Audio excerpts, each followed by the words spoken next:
Hi everyone, welcome back to another video from How to Fix Online. In this video, we are going to be learning 3 different ways you can use to fix AVIVA application not working on your Android device.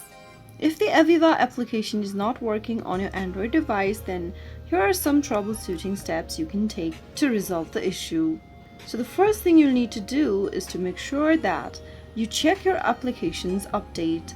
Go ahead and open your Play Store and then go to the search box at the top and type in AVIVA. Once you search for the application, check if there is an update available for the app. If there is an update button, simply tap on Update to download the latest version of AVIVA on your device.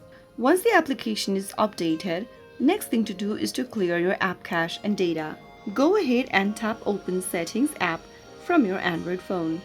From the Settings menu, scroll down and tap on Apps. Now, look for the AVIVA application and tap on it. Tap on the Storage button from the list and tap on Clear Cache at the bottom right. Tap on Clear Data at the bottom left and tap OK.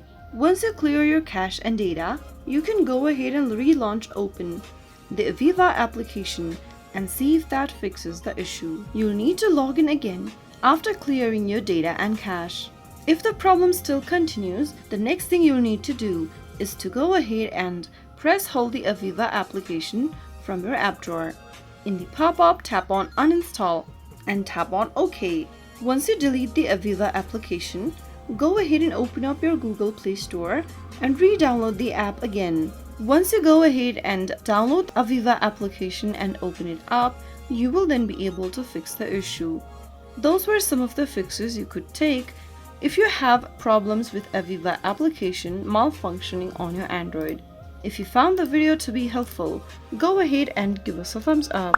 Don't forget to subscribe to the channel by hitting the subscribe button.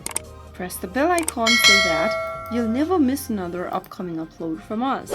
I will be back again in the next video. Thank you for watching.